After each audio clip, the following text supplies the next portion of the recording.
Abramos nuestras Biblias en el Salmo 9, Salmo de David.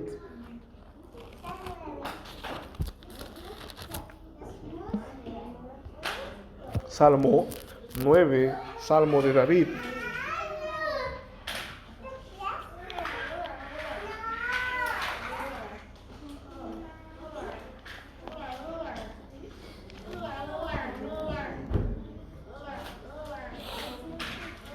Tengamos ahí abiertas nuestras Biblias y permítanme por un momento llevar la atención de ustedes hacia un personaje que nació antes de Cristo, que fue un hombre cuyas ideas raras tuvieron un efecto en el mundo, tal vez más del que somos capaces de aceptar o siquiera imaginar, pero que, como veréis, de alguna manera está presente aún a día de hoy.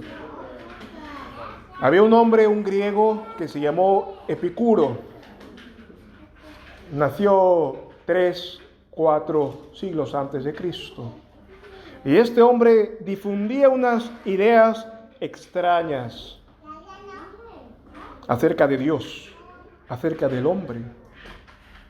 Epicuro, una de las cosas que él decía, entre todo lo que él decía, era que el hombre había venido a la tierra con el fin de centrarse en la satisfacción y el placer y evitar a toda costa, a cualquier precio, el dolor y el sufrimiento. Su definición de vida era placer, acumulación de felicidad y ausencia parcial o total de dolor o de experiencias que conlleven el dolor. Estas ideas le decían al hombre entonces que tenía que centrarse en el placer y la felicidad, tendría que apartarse de todo lo que podría interrumpir por medio de las circunstancias difíciles de la vida, por supuesto. Ahora, estas ideas, este hombre, no solamente las dijo sobre sus semejantes, sino también lo trasladó a Dios. Es decir, si para él, bajo su concepto, era que el hombre tenía, la felicidad del hombre consistía en apartarse del dolor, él decía, porque los dioses, en plural, porque los dioses viven así también. Ellos viven en un continuo banquete, en un continuo placer, y evitan a toda costa el dolor. Y es por esa razón que los dioses están en el cielo y no se molestan en ocuparse de los problemas de la tierra, porque les produce dolor ver la situación del hombre, cómo se matan unos entre otros. Bueno, este pensamiento lo trasladó a los dioses, ¿no? Y después de eso, ese pensamiento quedó en la sociedad, ya no con los dioses, sino que la gente lo aplicaba a Dios, al único Dios verdadero. Tal vez nosotros podamos decir, pero ¿quién podría decir eso? ¿Quién tendría la valentía de decir eso? Pero hermanos, aunque a día de hoy no haya hombres que lo digan así, tan crudamente, sin embargo, es algo que los corazones de los hombres murmuran. Aunque tal vez no se atreven a decir, Dios hace esto y Dios está lejos de esto, pero en medio de sus conversaciones, en medio de sus pensamientos, a veces esta idea de este hombre moldea sus mentes. Hay mucha gente que vive con este tipo de ideas. Hemos venido al mundo a disfrutar y alejarnos lo máximo posible de lo que interrumpe todo el placer. Y obviamente la palabra de Dios refuta al hombre con eso. La palabra de Dios no avala eso. La palabra de Dios le dice al hombre: no has venido a acumular deleites y disfrutar de todo lo que tú defines como placentero, sino que has sido creado por Dios para honrar a tu Creador, y al honrarlo a Él, disfrutar de su benevolencia y disfrutar de lo que Él tiene para sus hijos. Ese es el mensaje de la Biblia en contra de lo que dice el mundo después de Epicuro. Y en lo que respecta a Dios, mucha gente cree que este mundo está tan caído, este mundo se ha sumergido en una densa tiniebla, está rodeado de tantos problemas, que Dios ha tomado su distancia con el mundo. Cuando tú a veces compartes con alguien y dices: bueno, Dios ve tanta maldad, fíjate en los noticieros, fíjate en las circunstancias que me han pasado, que le han pasado a mi vecino o a mi amigo, y dicen: bueno, Dios debe estar cansado del hombre y que ha tomado su distancia con el mundo y ha dejado que el hombre salve al hombre, que el hombre pelee sus propias batallas y al final es la supervivencia del más fuerte. Bueno, todas estas ideas, hermanos, todas estas cosas no están muy lejos de nosotros. No están muy lejos de nosotros. Tal vez hemos sido tentados a pensar así, que Dios ha tomado su distancia con la corrupción que puede verse en el mundo, la corrupción que puede salir en cualquier noticia, que Dios no se ocupa de eso y que ha dejado al hombre que salve al hombre. Pero el Salmo 9 nos dice una idea divina completamente contraria a esto. Dios no está lejos de los problemas del hombre y de los problemas de esta tierra. Al contrario, Dios está muy encima del hombre y especialmente de aquellos que buscan destruir su creación y su pueblo.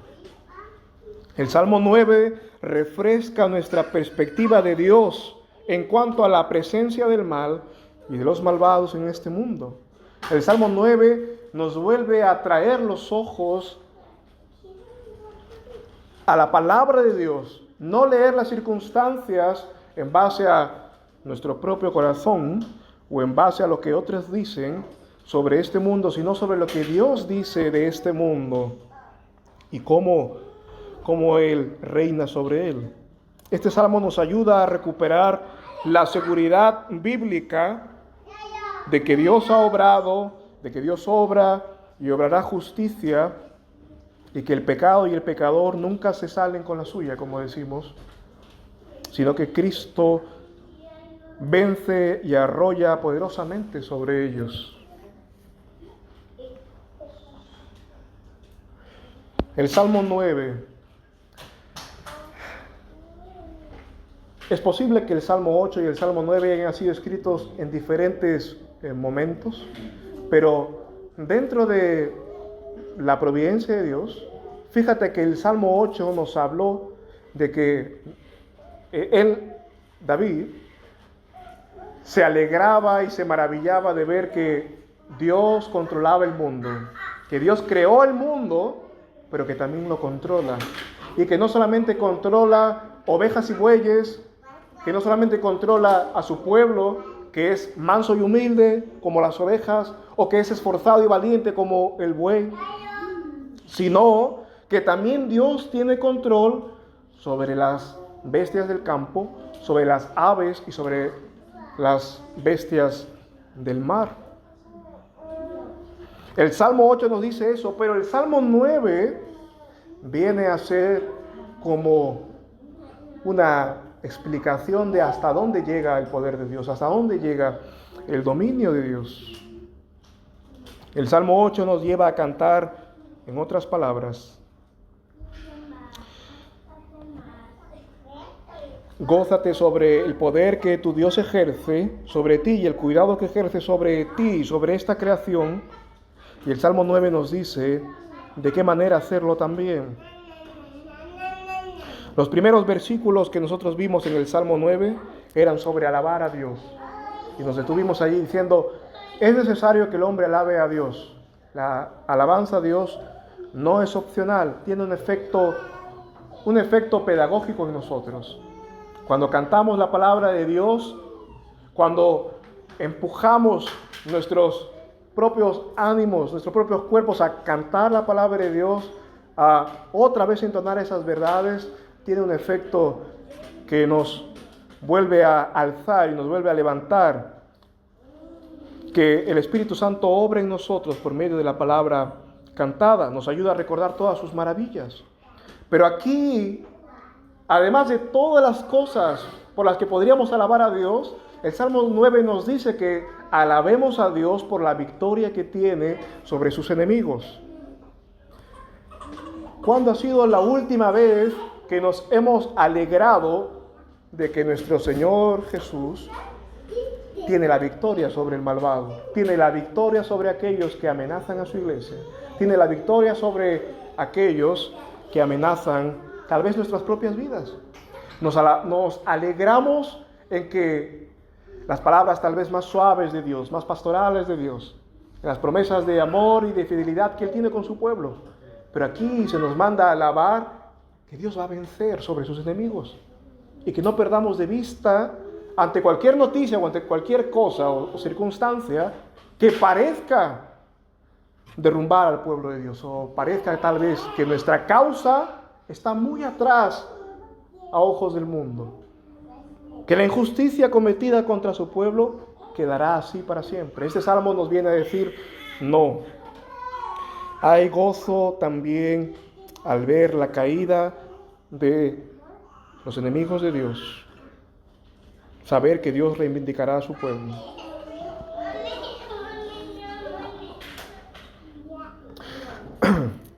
Fíjate lo que dice nuestro salmo de hoy.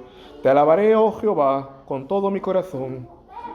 Contaré todas tus maravillas. Me alegraré y me regocijaré en ti. Cantaré salmos a tu nombre, oh Altísimo. Cuando mis enemigos sean vueltos atrás, caerán y perecerán delante de ti. Porque has mantenido mi derecho y mi causa, te sentaste en el trono juzgando con justicia. Hasta allí, fijémonos. Él dice que va a alabar el nombre de Dios. Alabar el nombre de Dios, ¿qué es, hermanos? Si tú alabas la obra de un hombre, sea una pieza de arte, sea el trabajo bien hecho de ese hombre, estás alabando su nombre. Estás hablando bien de él. Dices, ¿quién fue el responsable de esta maravillosa obra? Estás hablando bien de esa persona, del autor. O lo mismo al revés, ¿no? Si hablas mal de quién ha hecho esta semejante barbaridad, también estás afrentando su nombre, estás hablando mal de esa persona. Cuando el salmista nos dice que alabará el nombre de Dios, que se regocijará en el nombre de Dios, es en las obras de Dios, en las promesas de Dios. Su nombre y sus obras están muy conectadas. Nosotros nos gozamos en nuestro Dios Altísimo, en el hecho de que Él está por encima, muy por encima de cualquier enemigo altivo que se levanta contra Él.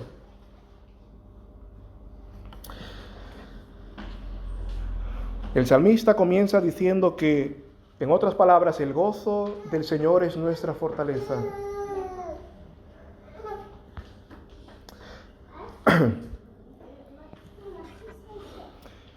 Luego nos dice, cuando mis enemigos sean vueltos, caerán, perecerán delante de ti. Hermanos, cuando los enemigos del pueblo de Dios, cuando hayan grupos de personas, o tal vez, no solamente a nivel nacional, sino a nivel tal vez eclesiástico, gente que persigue a su iglesia, o incluso gente que persigue a familias del pueblo de Dios por haber obrado con justicia, cuando Dios se pronuncia y trae nuevamente la paz y nuevamente la victoria a su pueblo, ¿A quién atribuimos el mérito?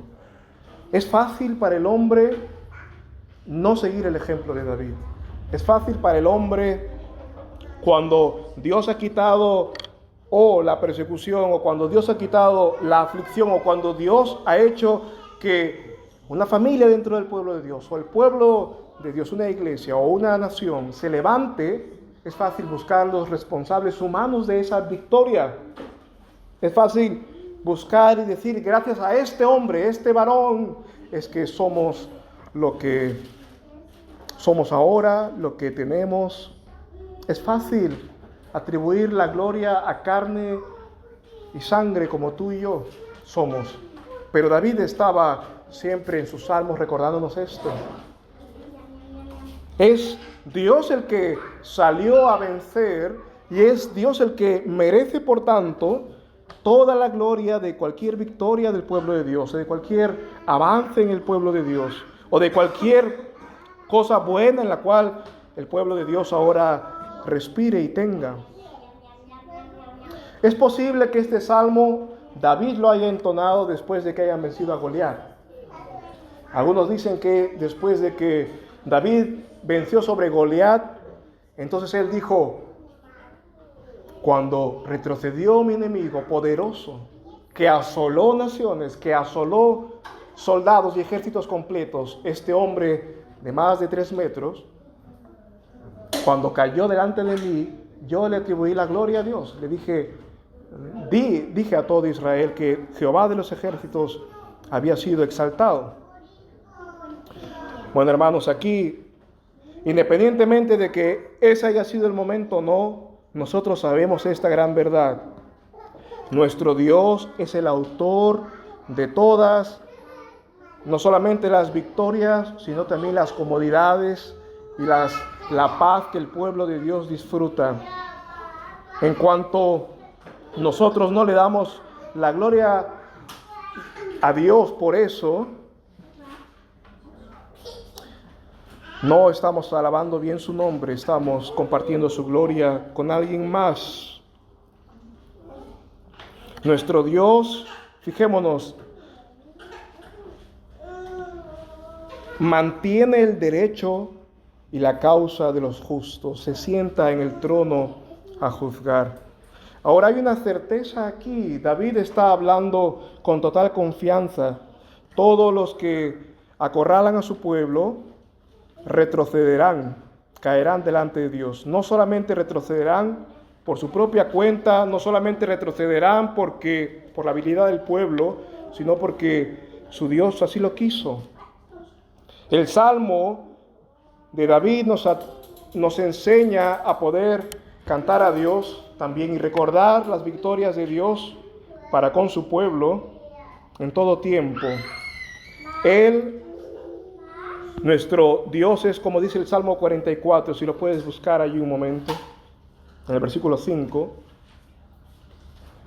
Él es la razón por la cual todo el mal que amenazaba al pueblo de Dios retrocede. El Salmo 44, el versículo 5. Mira, el Salmo de los hijos de Coré dice, Salmo 44, verso 5: por medio de ti embestiremos a nuestros enemigos, en tu nombre hollaremos a nuestros adversarios, porque no confiaré en mi arco, ni mi espada me salvará, pues tú nos has salvado de nuestros enemigos y has avergonzado a los que nos aborrecían. En Dios nos gloriaremos todo el tiempo y para siempre alabaremos tu nombre, Selah. No confiaré en mi arco, ni mi espada me salvará. Tú nos has salvado de nuestros enemigos, has avergonzado a los que nos aborrecían. Fijémonos, hermanos, que las naciones que estaban alrededor de Israel, de alguna manera, tenían no solo cierta envidia o cierta sentido de venganza. Había muchas cosas que habían pasado en la historia del pueblo de Dios que lo hacía que llame la atención y tal vez despierte a otros un sentido de venganza. Recuerda, el pueblo de Dios salió de Egipto con poder, Salió también a despojar a Jericó, destruyó Jericó, también salió a conquistar las naciones de Canaán. El pueblo de Dios salió con mano fuerte y conquistó con mano fuerte. Los vecinos de alrededor del pueblo de Dios miraban con malos ojos a Israel por las maravillas que Dios había hecho entre ellos, por las cosas que de las que ellos cantaban, las victorias de las que ellos cantaban. Y ellos estaban esperando la oportunidad para tomar venganza sobre Israel, para hacerlos caer. Cuando el pueblo de Dios pecaba, cuando el pueblo de Dios se apartaba, se dejaba engañar por los dioses de su alrededor, entonces Dios quitaba la protección a su pueblo. Cuando el pueblo de Dios se dejaba atrapar por los dioses de sus vecinos, Dios retiraba su protección de ellos y las naciones extranjeras venían y los conquistaban, los saqueaban, los mataban. Ahora fíjate que esto fue el patrón del pueblo de Dios. Ellos pecaban contra él, venían otros y los saqueaban. Venían otros y hacían escarnio del pueblo de Dios. Pero David dice aquí que Dios al final del día, o que Dios en determinado momento iba a reprender a las naciones, iba a quitar de la tierra la memoria de ellos, la memoria de los que fueron, sí, a saquear al pueblo de Dios por su pecado. Pero Dios seguía siendo el Padre que los estaba disciplinando, el Padre que los estaba tratando a ellos por medio de otras naciones, pero era y seguía siendo su pueblo. Fijémonos, las naciones que esperaron la caída de la iglesia, la caída del pueblo de Dios, el mundo está esperando en cierta medida que la iglesia caiga. El mundo está esperando los compañeros incrédulos de trabajo en una pequeña escala, los familiares que escuchan de nuestra fe en Cristo, los vecinos y a nivel macro las naciones están esperando ver caer al pueblo de Dios. Está esperando en qué momento es vulnerable para ir a saquear al pueblo, para ir a hacer daño al pueblo de Dios.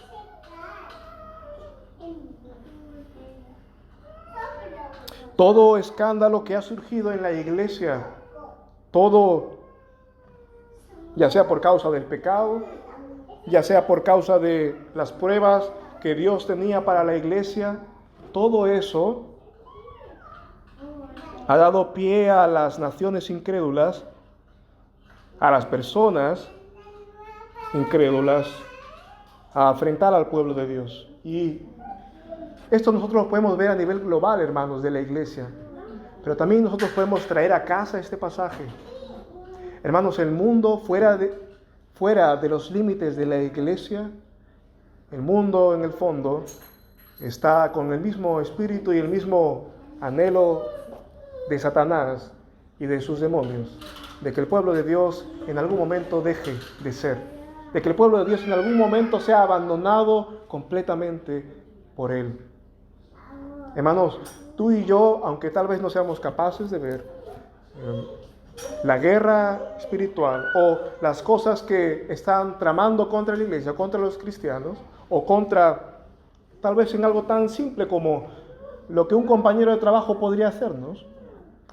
Sin embargo, fíjate en esto, Dios es el que al final, aunque a veces permita que seamos o avergonzados o afrentados o puestos en aprietos por causa de pecado o de prueba, al final Dios levantará otra vez a su pueblo. Al final Dios hará que la memoria de ellos, que las amenazas de ellos retrocedan hasta no volverlas a encontrar. Fíjate, permíteme ir a un ejemplo histórico de la iglesia. Cuando la iglesia, cuando hubo la reforma Y la iglesia salió de la jurisdicción del Papa para seguir a Cristo como cabeza. Muchos cargos se pusieron en contra de la iglesia, de que si la iglesia se había dividido en 1000 pedazos, ya no hay más futuro para la iglesia. Y las naciones, los incrédulos, ya presagiaban el mal de la iglesia. Ya presagiaban la ruptura, por fin, del cuerpo de Cristo. Y se comportaban como Simei cuando David salió huyendo de Absalón. Y los hombres que salieron con David, todos los enemigos de David se burlaron en ese día. Dijeron, esto te pasó por haber sido un enemigo de Saúl, esto te pasó por haber escapado, por haberte rebelado contra tu Señor. Simei se burló de David cuando estaba en fuga, porque un usurpador había tomado su trono. Pero al final Simei fue reprendido por Dios. Al final Simei fue silenciado. Dios no deja que se burlen de su iglesia y que la maldigan cuando Dios está disciplinando a su iglesia o probándola. Que nadie se burle o menosprecie a la iglesia en el tiempo en que ella parezca débil, en el tiempo en que ella parezca debilitada. Hay algunos países, naciones como tal vez nosotros escuchamos noticias de países donde están llegando el evangelio por medio de misioneros, donde los esfuerzos de ellos parecen tan pequeños, donde los primeros conversos realmente tuvieron que dejar todo, ya sea que haya sido un país de contexto católico romano profundo, dejar atrás toda la parafernalia, o tal vez donde nunca hubo ahí evangelio, y dejar parentela y su falsa religión para ir a Cristo. Pero lo que nosotros podemos entender, y al menos en este texto centrarnos hoy, es que ninguno de nosotros debe considerar a la iglesia en su aspecto actual como despreciable o como poca cosa, o verla en sus primeros inicios y burlarnos de ella. Esa fue la obra que hicieron los hombres extranjeros cuando el pueblo de Dios estaba otra vez armándose, otra vez volviendo a construir el templo.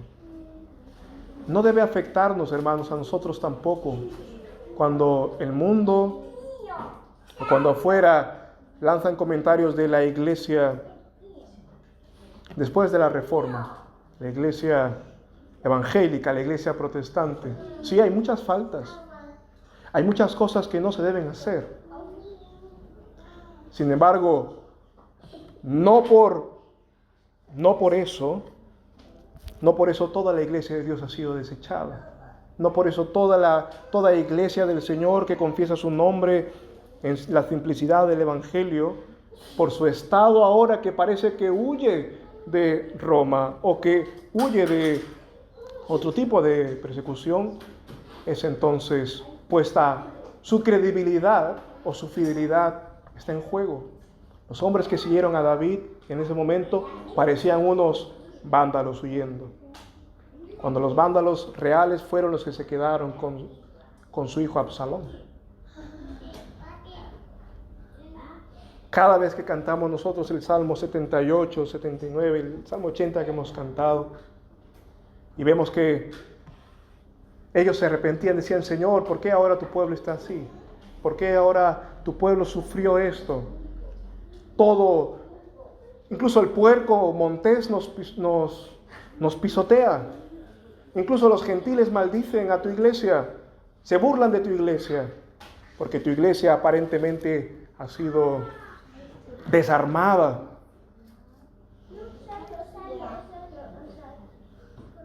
Hermanos, fijémonos que David Entonó muchos salmos como estos por la fe también. Después que el pueblo de Dios estuviese en aprietos y después que el pueblo de Dios pareciera poca cosa ante los ojos de sus enemigos, David pronunció palabras como estas para hacerle ver al pueblo de Dios que al final del día Dios haría de su iglesia otra vez una gran casa y un gran templo que bendeciría toda la tierra, un templo sobre el cual toda la tierra se irrigaría. La iglesia con Cristo mismo, reinando con ella.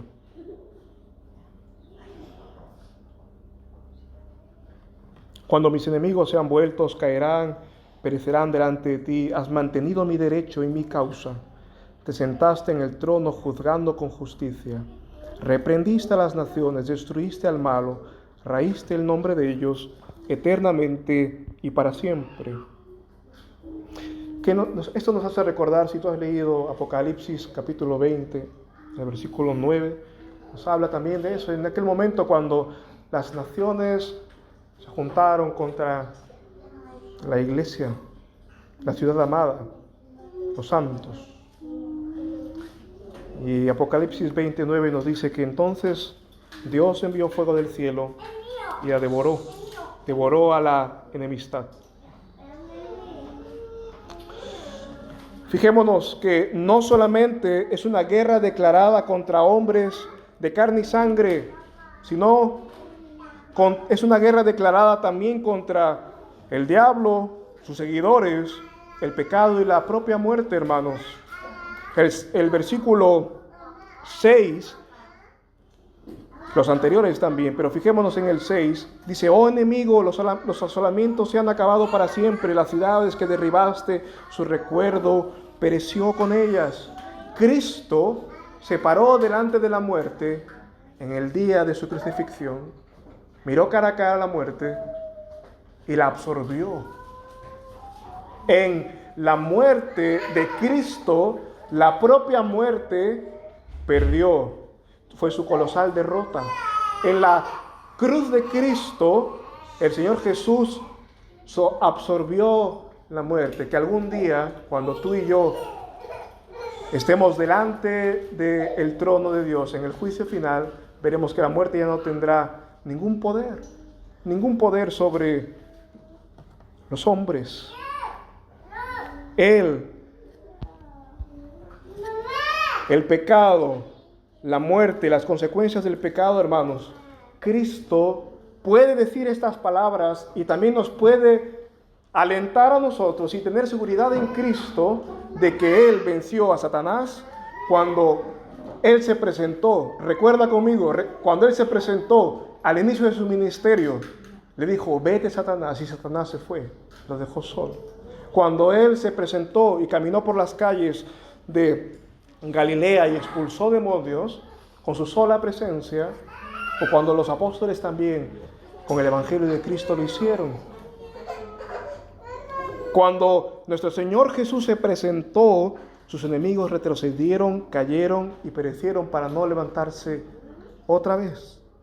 En aquel entonces, pero eso sigue siendo una realidad a día de hoy.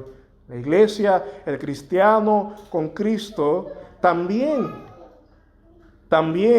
tendrá la cabeza de sus enemigos, también dejará de ver otra vez a los que escarnecían a la iglesia o a los que escarnecían al Señor Jesucristo. Fijémonos que nuestro Señor Jesucristo puede decir las palabras del Salmo del verso 4 también, que dice: has mantenido mi derecho y mi causa, te sentaste en el trono juzgando con justicia. Nuestro Señor Jesús fue llevado cobardemente en la oscuridad de la noche a ser juzgado por los sacerdotes y por los escribas que estaban allí, y Él podía decir esto delante de Dios: tú has juzgado mi causa. Aunque el sistema del momento lo había hallado culpable y lo había incriminado de cosas que Él no había hecho, Él podía decir delante de Dios: tú juzgaste mi causa, te sentaste en el trono. Él podía ver al Padre en ese momento y saber que delante de Dios todo lo que se decía o lo que se le atribuía era falso. La iglesia también puede tener por bienaventuranza cuando sea calumniada y cuando sea juzgada, así como su Señor fue juzgado injustamente por los hombres, pero no por Dios, Tú también, hermano, sabes que tu derecho y tu causa está delante de Dios. Y todas las cosas que tal vez tengas que enfrentarte por la justicia de Cristo, delante de Dios está tu causa y delante de Él está tu derecho. Y todas las cosas que nosotros a nivel individual y familiar tengamos que hacer para no conformarnos al mundo, como dice Pablo, para no correr con los impíos, aunque sufras el escarnio del mundo por no correr en la misma aventura que ellos, sin embargo, delante de Dios tu causa es justa, tu causa es loable.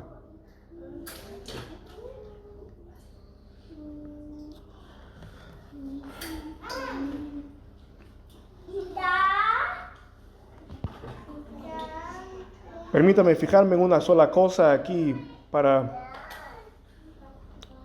acabar por hoy. Fíjate que estas cosas el Señor Jesús también lo dijo de la muerte y de las consecuencias que el pecado trae a este mundo. En 1 Corintios 15, el versículo 54 y 55, nos dicen lo que el Señor hizo. 1 Corintios 15, verso 54. El Señor nos dice por medio de Pablo, nos habla de el cuerpo humano, vestido de corrupción, será vestido de incorrupción. Esto mortal será vestido de inmortalidad. Se cumplirá la palabra que está escrita: sorbida es la muerte en victoria. ¿Dónde está, oh muerte, tu aguijón? ¿Dónde, oh sepulcro, tu victoria? Hermanos, la muerte ha tragado naciones enteras. El pecado ha entenebrecido naciones enteras. Hay países que están en más tinieblas que otros a día de hoy, y ciudades. Incluso si uno afina más, tal vez barrios, sumergidos por el pecado, por el engaño del pecado. Y cosecharán la injusticia que siembran.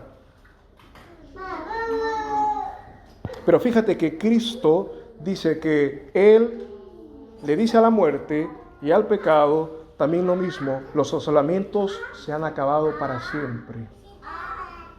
Hermanos, habrá un día, y aquí ya lo decimos mirando al futuro, habrá un día, hermanos, donde ya no tengamos que nosotros lamentar más el pecado, lamentar más las tinieblas que siembra el pecado en este mundo, la muerte que trae el pecado a los hombres, a los nuestros. Los asolamientos se habrán acabado para siempre. La muerte no será más, y aún hoy no es más un motivo de tristeza para el cristiano. La muerte no debe ser para nosotros un motivo de susto, cuando Dios ha dicho que en la muerte nosotros en aquel momento seremos vestidos otra vez de su vida y de su perfección.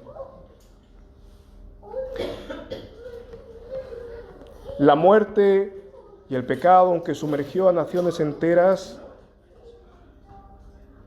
no se podrán resistir ante este evangelio de vida que va trayendo su luz y su luz de vida sobre las naciones, sobre nosotros mismos. Si tú has sido traído de muerte a vida, y si tú has, por la gracia de Dios, también vencido o estás venciendo el pecado tú también cantas con el Señor Jesucristo, todos esos asolamientos del pecado están quedando atrás. El Señor Jesús está haciendo una obra de derribamiento y de construcción del viejo hombre en nosotros, del pecado en el que tal vez nuestra propia familia estaba sumergida. Cuando Cristo llega a nosotros y llega a nuestras casas, también hace ruinas las antiguas fortalezas del pecado. Lo hace ahora y lo hará en aquel día. La victoria temporal del pecado y del mundo, a la luz de lo que hizo Cristo y lo que hará, será muy remota, hermanos. En el cielo, en aquel día, la memoria del pecado estará tan lejos, nos parecerá un sueño que no podemos recordar. Y los pecados que hoy persiguen al creyente y que asolan a veces a su iglesia y asolan su propia vida, será entonces como cuando nosotros nos despertamos de algo que ni siquiera podemos recordar. Así será el hombre. Así recordará el hombre al pecado, como algo que sé que se vivió algo, pero no recuerdo lo que era. Hermanos, en Cristo el hombre ahora puede disfrutar de su perdón, pero en aquel momento será librado completamente de los efectos del pecado. Amén. De todas las cosas, hermanos, que podemos extraer aquí, quedémonos con estas. Estemos mirando al Señor y su victoria sobre el pecado, su victoria sobre el mundo, y también en medio de las burlas de los enemigos que podamos ganar por nuestro cristianismo, a nivel individual, familiar o incluso a nivel iglesia, que sea para nosotros poca cosa, que sea para nosotros nada comparado con la gloria venidera. Y como decía el Señor, que no desprecien los pequeños comienzos de la obra que Dios hace. Padre Santo, te damos gracias porque podemos, Señor, a la luz de este salmo, ver más allá, escuchar más allá, Señor, de las cosas que tal vez se dice de tu iglesia o se dice de los cristianos, Señor, y que a veces, Padre, se le compara con culturas completamente ateas, completamente apartadas de ti.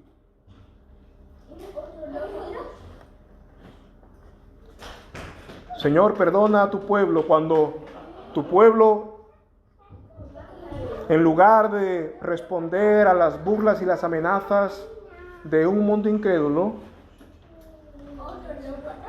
en lugar de responderlas con fe y certeza en que el que persevera en ti no será avergonzado, en lugar de responder con fidelidad a ti, quiere aprender sagacidad, a ser más sagaz que los hijos de las tinieblas.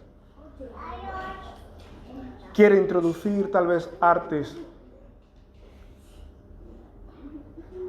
que tú, Señor, condenas.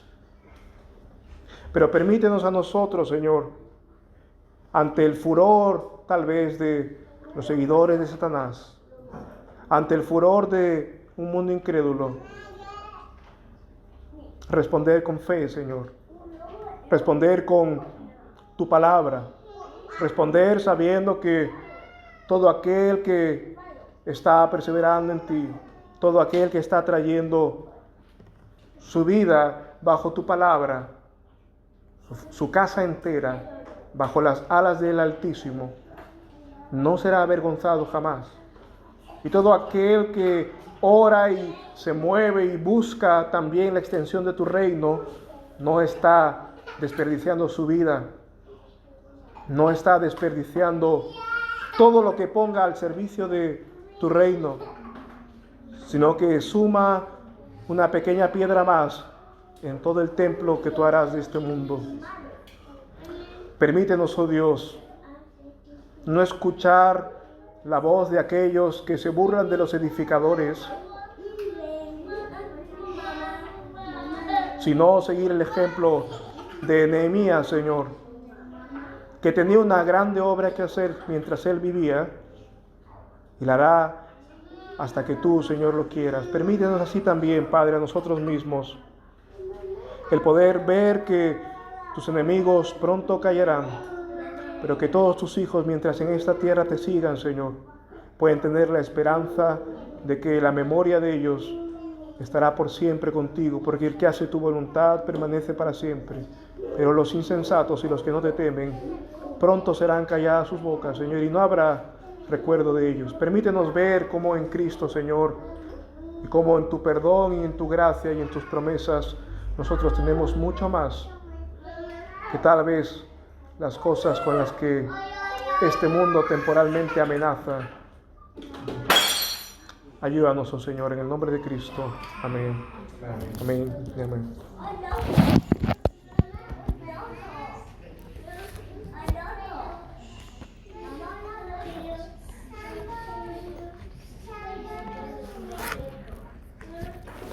Vamos a cantar, hermanos, el Salmo 81 con el salterio.